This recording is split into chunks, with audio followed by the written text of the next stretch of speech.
72 घंटे के बैन के बाद आज फिर चुनावी मैदान पर नजर आएंगे दिग्गज योगी आदित्यनाथ, मायावती और आजम खान की रैलियां। 26 साल बाद मुलायम सिंह और मायावती आज साझा करेंगे मंच। मैनपुरी में मुलायम सिंह यादव के लिए वोट मांगेंगी मायावती। अखिलेश और मायावती की मैनपुरी में साझा रैली। अजीत सिंह भी रैली में होंगे शामिल। पहली बार मुलायम सिंह के लिए वोट मांगेंगी मायावती। 1993 के बाद पहली बार दोनों नेता नजर आएंगे एक साथ। मैनपुरी में अखिलेश और मायावती की रैली की तैयारियां तेज। दोपहर 12 बजे से है कार्यक्रम। मुलायम सिंह यादव भी मायावती के साथ मंच साझा करने को तैयार। बोले कई नेता आएंगे, मैं भी दूंगा भाषण। हमें तो भाषण देना है तो सभी नेता आ रहे, हर दल के नेता हैं। 72 घंटे के प्रतिबंध के बाद आज फिर से चुनावी मैदान में उतरेंगे योगी आदित्यनाथ। हनुमान जयंती पर लखनऊ में पूजा के बाद करेंगे प्रचार। संभल, फिरोजाबाद, इटावा में योगी आदित्यनाथ की रैलियां। बीजेपी के लिए मांगेंगे वोट। आज रामपुर में आजम खान करेंगे प्रचार। कुछ और शिकायत पर दोबारा चुनाव आयोग ले सकता है एक्शन। आज दिल्ली में ट्रेडर्स को संबोधित करेंगे प्रधानमंत्री मोदी। शाम 4 बजे तालकटोरा स्टेडियम में है कार्यक्रम। कानपुर में प्रियंका गांधी का रोड शो। शाम 4 बजे से 6 बजे तक का है कार्यक्रम। सुबह प्रियंका गांधी अमेठी में करेंगी कार्यकर्ताओं के साथ बैठक। कानपुर में रोड शो के बाद वायनाड के लिए हो जाएंगी रवाना। गुजरात और कर्नाटक में राहुल गांधी की 3 रैलियां। अमित शाह भी आज गुजरात में मांगेंगे वोट। आज जयप्रदा के लिए वोट मांगने रामपुर जाएंगे अमर सिंह। रोड शो में लेंगे हिस्सा। राहुल गांधी के प्रधानमंत्री बनने पर बोले वरुण गांधी अगले 10-20 साल तक कोई उम्मीद नहीं। राहुल गांधी कभी प्रधानमंत्री बन पाएंगे? अब देखिए, मैं कोई ज्योतिष तो हूं नहीं, लेकिन मुझे ऐसा लगता है कि अगले 10-20 साल तो मेरे को लग नहीं रहा है। लखनऊ में पत्नी के प्रचार के लिए पहुंचे शत्रुघ्न सिन्हा। अखिलेश को बताया पीएम उम्मीदवार। मोदी पर शत्रुघ्न सिन्हा का सीधा हमला। बोले पप्पू कौन है, फेंकू कौन है, पता चल जाएगा। राहुल गांधी ने तो वो साबित करके दिखा दिया है कि सब अब कहते रहे, पता चल गया है कि पप्पू कौन है और फेंकू कौन है।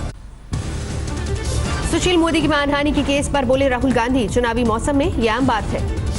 मोदी की बायोपिक पर चुनाव आयोग आज सुप्रीम कोर्ट में दाखिल करेगा अपना जवाब। कल आयोग ने देखी थी फिल्म।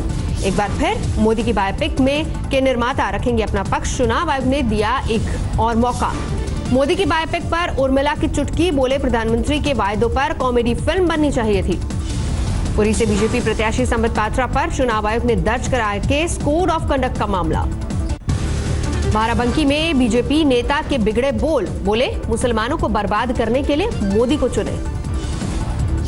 मोदी की इसलिए जरूरत है, आज मोदी की इसलिए जरूरत है, जब तक इनकी नस्लों को बर्बाद नहीं कर दिया जाएगा, ये बदला पूरा नहीं होगा। सहरसा में आरजेडी के कार्यकर्ता आपस में भिड़े, जमकर धक्का मुक्की।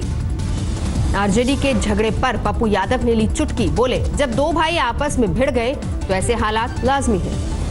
त्रिपुरा में शाही परिवार के सदस्य और कांग्रेस नेता प्रद्युत किशोर की गुंडागर्दी। पुलिस वालों के सामने शख्स को मारा थप्पड़। मामला दर्ज। तिरुवनंतपुरम में प्रधानमंत्री मोदी का जोरदार स्वागत। लाइट से जगमगाई रैली। तेजस्वी यादव को मोदी पर विवादित बयान। बोले फर्जी ओबीसी है प्रधानमंत्री। पीएम है वो नकली ओबीसी है। 55 साल की हुए तब जाकर के ओबीसी बने। पीएम है वो। औरंगाबाद में ओवैसी का मोदी पर हमला। बताया झूठों का राजा। शिमोगा में येडियुरप्पा के सामान और हेलीकॉप्टर की तलाशी। चुनाव आयोग के फ्लाइंग स्क्वाड का छापा। आज तक से अमित शाह की एक्सक्लूसिव बातचीत। बोले देश में मोदी लहर का जबरदस्त प्रभाव। भारतीय जनता पार्टी की दृष्टि से मेरा दौरा हुआ था, उसी वक्त दिखाई पड़ता था कि एक जबरदस्त मोदी लहर देश भर में अस्तित्व में है। शाह ने आज तक से कहा यूपी में बीजेपी की सीटों का कम होने का सवाल ही नहीं। हिंदू और भगवा आतंक को अमित शाह ने बताया काल्पनिक। कहा कांग्रेस ने नाम देकर देश को किया बदनाम। पूरी दुनिया में हिंदू टेरर और भगवा आतंकवाद कहकर पूरे देश को बदनाम किया गया है, एक ओछी राजनीति के कारण। दिल्ली में साध्वी प्रज्ञा के समर्थन में बीजेपी ने लगाए पोस्टर। लिखा अब होगा न्याय।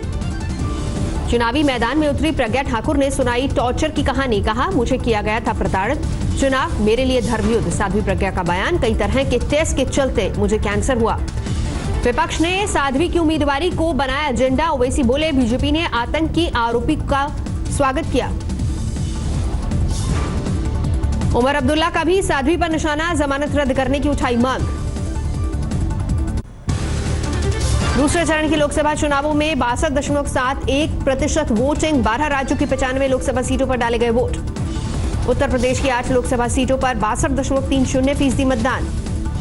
बिहार की 5 लोकसभा सीटों पर भी मतदान, 62.52% वोटरों ने डाला वोट।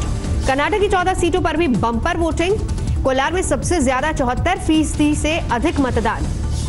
पश्चिम बंगाल में सबसे ज्यादा मतदान, 3 सीटों पर 75% लोगों ने अपने मताधिकार का इस्तेमाल किया। चंडीगढ़ से टिकट न मिलने से नाराज नहीं कांग्रेस नेता मनीष तिवारी, बोले पवन बंसल बड़े भाई जैसे। क्रिकेटर मोहम्मद अजरुद्दीन ने कहा, चुनाव में धर्म के इस्तेमाल से सही उम्मीदवार को चुनना मुश्किल होता है। मदनीपुर में बीजेपी प्रत्याशी सिद्धार्थ नक्सर का टीएमसी प्रत्याशी को धमकी, मंच से पैर काटने की कही बात, मामला दर्ज। टीएमसी का बांग्लादेशी एक्टर गाजी नूर को वापस भेजने पर मोदी सरकार पर हमला, बोले मेरे निजी काम के लिए आए थे नूर। लखनऊ में राज्यपाल राम नाईक से मिलने पहुंचे योगी आदित्यनाथ, जल्द स्वस्थ होने की कामना की। सीएम रघुवर दास का कांग्रेस पर हमला, बोले पहले क्यों नहीं मिटा उग्रवाद। बुलंदशहर में बीएसपी समर्थक का हैरान करने वाला कदम, गलती से बीजेपी को वोट डालने पर गंडासे से काटी अपनी उंगली।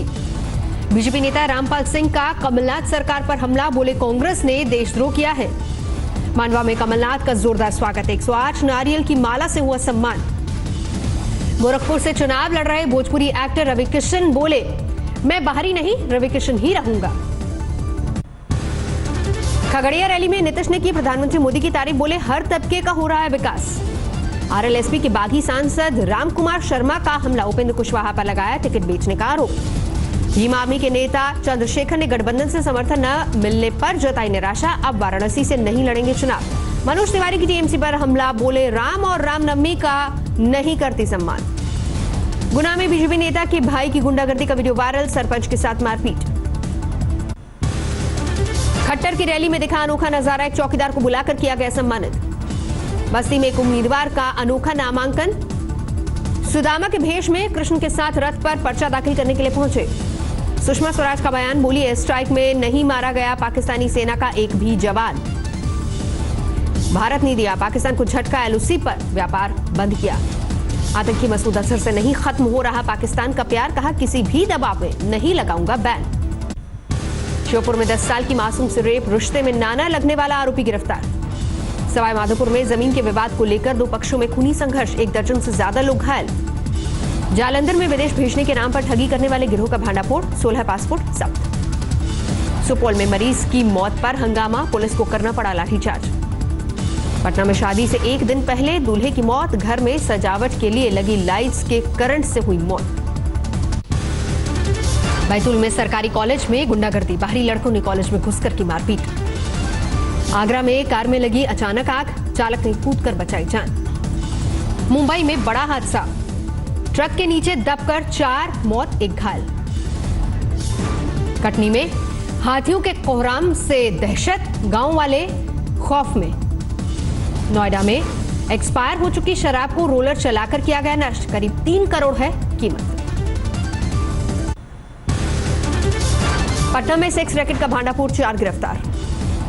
सूरत में आदिवासी छात्रावास में पुलिस की गुंडागर्दी, छात्रों को दौड़ा दौड़ा कर पीटा। दिल्ली में जोहड़ में हजारों मछलियां मरी, महामारी का खतरा बढ़ा। सवाई माधोपुर में हेड कैशियर 15,000 की रिश्वत लेते गिरफ्तार। मुजफ्फरनगर में वाहन चोर गिरफ्तार, 9 मोटरसाइकिल और कार के अलावा तमंचे कारतूस भी बरामद। आईपीएल में मुंबई इंडियंस ने दिल्ली कैपिटल्स को दी करारी शिकस्त, एक तरफा मुकाबले में 40 रन से हराया। पहले खेलते हुए मुंबई ने 5 विकेट पर बनाए 168 रन, मेजबान दिल्ली 9 विकेट पर 128 रन ही बना सकी। हार्दिक पांड्या ने फिर खेली तूफानी पारी, 15 गेंदों में बनाए 32 रन। कृणाल के बल्ले से निकले नाबाद 37 रन। अंक तालिका में चेन्नई के बाद दूसरे नंबर पर पहुंची मुंबई इंडियंस, नंबर 3 पर खिसकी दिल्ली। आईपीएल में आज बेंगलुरु और कोलकाता का मुकाबला, कोलकाता में होगी भिड़ंत।